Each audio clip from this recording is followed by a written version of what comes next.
தமிழக அரசியல் கட்சிகளின் பங்களிப்புகள் அப்படிங்கிற டாப்பிக்லேருந்து கேட்கப்பட்ட 5 ப்ரீவியஸ் இயர் கொஸ்டின் பார்க்க போகிறோம். சரிங்களா?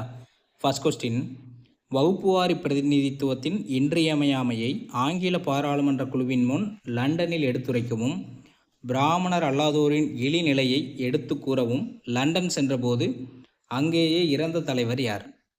ஆன்சர் பார்த்தீங்கன்னா திரு டி.எம். நாயர். பிரதிநிதித்துவம் இல்லையேல் வரி இல்லை அப்படின்னு சொன்னவர் யாருனாலும் இதே டி.எம். நாயர் தான். சரிங்களா? இரண்டாவது கேள்வி, கொடுக்கப்பட்டுள்ள முதலமைச்சர்கள் பட்டியலையும் அவர்கள் நடத்திய உலகத்தமிழ் மாநாட்டு இடங்களையும் பொருத்தி சரியான விடையை குறியீடுகளில் இருந்து தேர்ந்தெடு. திரு ந. அண்ணாதுரை, இவர் இரண்டாவது உலகத்தமிழ் மாநாடு 1968 நடந்திருக்கும்ல, அதை நடத்தியிருப்பார். எங்கன்னா சென்னையில். சரிங்களா? ஒன்று சென்னை. மு. கருணாநிதி, இவர் கொடிசியாங்கிறது ஒரு வளாகத்தின் பெயர், கோயம்புத்தூரில் இருக்குது. இது 2010ஆம் ஆண்டு நடந்திருக்கும், 10வது உலகத்தமிழ் மாநாடு. இது நடத்தினவர் திரு கருணாநிதி.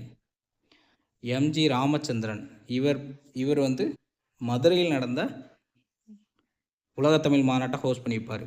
சரிங்களா? 1981.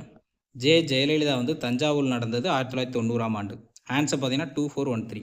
மூன்றாவது கேள்வி, கீழ்கண்டவற்றுள் தனித்து நிற்கும் ஒன்றை கண்டுபிடி.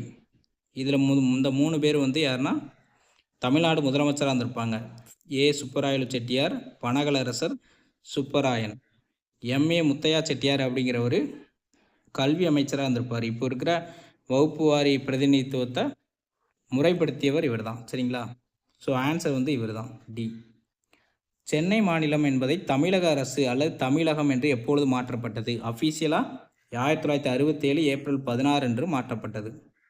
ஐந்தாவது கேள்வி, 1963 கே. காமராஜ் எதற்கிணங்க தனது முதலமைச்சர் பதவியை ராஜினாமா செய்தார்னா கே. காமராஜ் திட்டம், கே பிளான் அப்படிம்பாங்க. இதுக்கு தான் அவர் ராஜினாமா பண்ணியிருப்பார். தேங்க்யூ.